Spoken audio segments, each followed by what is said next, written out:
Hey everyone, thought I'd do a new video because I'm bored out of my mind. This one I'm going to do on the best of 90s horror movies. Recently I just did a best of 80s slasher films, and then I did a best of like horror films from the past 9 years, from since 2000 until now. So now I thought I'd do a 90s video. These are in no particular order, but I'll start with whatever's on the top of my thing here. This one is a sequel, but it's pretty good because it was a good way to reintroduce the character to a new generation, I guess. It's Bride of Chucky.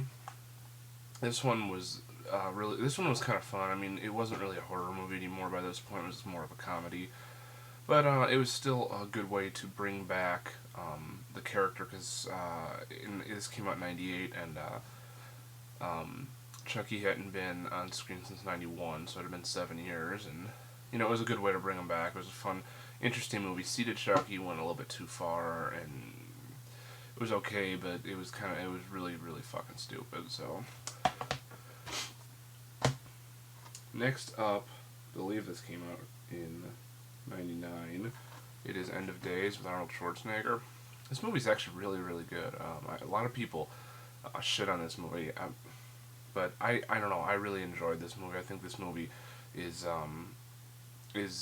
unfairly trashed on. It's an interesting movie. It's a fun movie to watch, and it's Schwarzenegger. Who gives a shit? Next up, we're gonna jump back to 1990, the first year in the '90s, and with Tremors. A lot of places consider this a comedy, but I don't know. It's about giant worms that eat people. Sounds like a horror movie to me, but it's fun. I remember this movie a lot from childhood, so it's worth checking out. I mean, there's really no plot. That's it. There's giant worms trying to kill everybody, and Kevin Bacon's in it. Next one up is two movies, but I'm really only going to talk about the first one, which is the Wishmaster movies. The first movie is really, really good. It's basically it's about a genie who grants wishes, but like there's severe consequences, attached to him.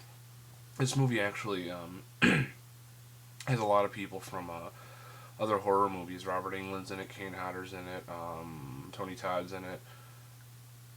I want to say one other person, I can't remember, but I know those three are in it. In cameo roles. Robert Englund's more of a co-starring role, but everyone else is cameo roles. But good movie. Second one's pretty decent too. Third one's awful. Fourth one I didn't even waste my time with, but first one's really good. Next one up, which is actually two movies. This movie is actually what got me interested in horror movies, and what actually got me interested in being a writer, and also what got me interested in being a fan of Wes Craven. And it is Scream. And since it also came out in the '90s, Scream 2, which is autographed by David Arquette. Great film. These movies are kind of underrated now because everyone's just like, oh god, they're carbon copies of everything else. When in reality, the first Scream when it first came out was like ahead of it, not really ahead of its time, but it was a slasher film that made fun of the fact that it was a slasher film. It was very aware of itself, and that hadn't been done yet. Now you see rip off movies all the time of this type of movie, but back when they first came out, it hadn't been done before. So definitely great horror films. Next one up I have is a slasher film that was actually spawned off the success of um, Scream, and it's I Know What You Did Last Summer, which I believe yep, that's what I thought. I just wanted to double check. Was written by Kevin Williamson, who wrote the Scream movies. This one is pretty good. It doesn't really live up to Scream, and the sequel's terrible, but this one's worth watching. At least once. I enjoyed the movie enough. I enjoyed the movie enough to buy it on Blu-ray anyway, and it's a good movie. It's basically a group of people that are undercover accidentally kill somebody while they're drinking and driving, and they throw his body in the river and promise never to talk about it, and then a year later, they're being stalked by somebody and being killed off and everything like that. Pretty good movie. Next one up is one of my favorite slasher films, Urban Legend.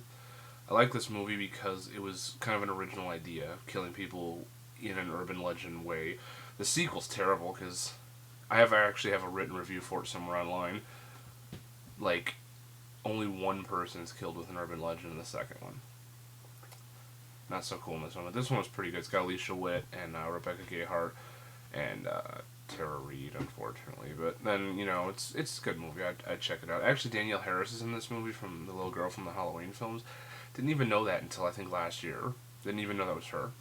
So, next one up, I remember seeing this in the theater, and this movie was pretty intense. It's kind of slow now, but it's still pretty good movie. It's Sleepy Hollow. Really good movie. I mean, Johnny Depp's good in this movie. Christina Ricci's good in this movie. Jeffrey Jones, Christopher Lee. There's a lot of good people, and Tim Burton directed it. Christopher Walken's in it. Great movie. Basically, it's the story of the Headless Horseman. And it's actually got one of the most boring commentaries I've ever heard in my life on it, too. But, good movie. Check it out. Next one up is an Academy Award winner, actually. In fact, it's the only Academy Award. Actually, Sleepy Hollow might have won something. I don't know. Misery. Really good movie. Stephen King movie. It's Kathy Bates is unbelievable. She deserved the Academy Award she won for this. Basically, she plays a person who's obsessed with this really famous writer played by, was it James Caan? I feel stupid not knowing this shit beforehand. Duh, James Caan. And she finds him after he's in a car accident and keeps him hostage in her house because she's that obsessed with him. And it's a really good movie. And this special edition or collector's edition is really good too. Next one up, I saw. I didn't even know it was a horror film because I didn't know, but it's a Robert Rodriguez movie. It's From Dusk Till Dawn. Fantastic movie, and probably one of the only movies with Quentin Tarantino in it where he doesn't drive me fucking crazy. Harvey Keitel, George Clooney, really good movie. It's about a family that gets taken hostage by these two like murderers, and they're taken to Mexico into this bar called the Titty Twister, I believe, and they end up getting their set up, and the place is full of vampires, and they have to kill them off. Tom Savini's in this movie too. Good movie. Check it out. Next one up is also a Robert Rodriguez film. And I haven't seen it in a really long time, so I can't remember how good it is, but I liked it. It's The Faculty. I don't know. Like it's about teachers who are aliens. That's all I can really remember. It's been a really long time since I saw this, but I know it's pretty good. Next one up, it's the first one's the only one that really matters, but I'll talk about both of them. It's The Dentist and The Dentist 2. Pretty good movies. I enjoyed both of them. I think I liked them because of how intense the character is, because I mean, he's ripping people's teeth out and shit. I mean, it's just about a dentist who goes insane. That's basically it. But good films. Check those out too. Almost done, people. Almost done. I'm gonna talk about that one last. This one is the third Evil Dead movie, Army of Darkness. By this point, well, I mean, I guess all the Evil Dead movies were kind of comedic, but the first one was more horror than comedy. This one's flat out comedy, but it's a really good film. It's a fun, interesting film. This actually has the director's cut and the U.S. theatrical cut, and you know, good movie. You should check it out. This one, I'm probably gonna get a lot of shit about, but I don't care. I think it's one of the best horror movies ever made, and it is the Blair Witch Project. This movie probably had the best marketing I've ever seen in my life.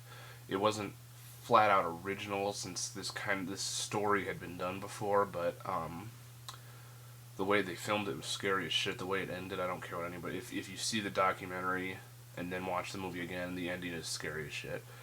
Definitely one of the best films of the 90s. And that is it. That's all I got for this video. Thank you for watching, and please continue to watch.